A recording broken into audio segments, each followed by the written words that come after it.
Hi, Wendy Marsh here, but you can call me Wendy, or Dr. Wendy if you prefer. Let's continue our discussion about out-of-control behavior. It's important to think about out-of-control behavior relative to how old the person is. There's a big difference between losing control as a child and losing control as an adult.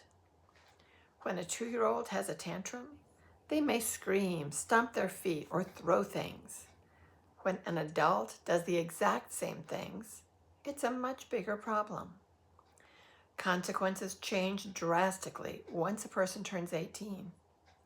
It's never too soon or too late to learn to control your behavior so that you can stay safe and free. One way you can learn more about your own self-control is to think about where, when, and with whom you lose control. An important question to ask is, says who? That is, who says that you're out of control? It might be someone at home, at school, at work, or in the community. Thinking about who says this to you and in what situations will help you learn more so that you can take back control of your actions. Let's talk about people at home. The people at home who might tell you you're out of control are usually parents or guardians, siblings, spouses, housemates, or other family members and close friends. You probably don't want to listen to what they say about your behavior. Well, that's understandable. At home, you're in your comfort zone, and you just want to unmask, let loose, and not censor yourself. Maybe you've heard it all a million times, and their words just become background noise, something people say when they're upset. But if the people who know you best are telling you that you are out of control, you should listen. They care about you. They don't want you to wind up in big trouble or to lose an important relationship because of your out of control actions. Don't discount their warnings out of hand. Pay attention and learn. And how about people at school?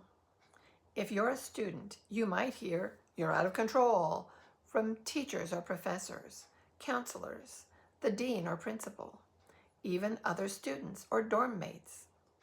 Pay attention when you hear this. It means you need to do the work to reclaim your self-control at school. Failing to do so has unwanted consequences, including suspension or expulsion from school. If you're in college, they have no legal obligation to educate you. If your actions disrupt classes or campus life, you can lose your place as a student or in a dormitory. If that happens, you may have to scramble for new living arrangements and find a way to continue your education elsewhere. It's to your advantage to control your behavior and actions at school. And you might hear that you're out of control from people at work. If you have a job, you really don't want your boss, supervisor, or coworkers to accuse you of being out of control. Learn what triggers this.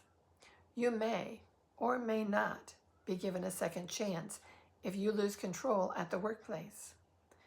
Even if it only happens once, you could end up being fired. Being in command of your own actions will help you succeed in the workplace. Oh, and let's not forget people in the community. If you lose control when you're out in the community, it's serious. You may be banned from your favorite store or restaurant if you lose control there. Someone may even call security or the police if they're afraid of what you might do. You could feel that you're only shouting or swearing to let off steam, express your feelings, or self-regulate, but people in the community may not feel safe around you if you do. Calling the police may be their way to protect themselves from you or from what they're afraid you might do. Self-control in the community can keep you safe and free. So pay attention to who says you're out of control, where you are when it happens, and what was happening right before you lost control. These are important clues in mastering control of your own actions and reactions. You can do this. To learn more, read the entire control series and watch the next video. See you next time.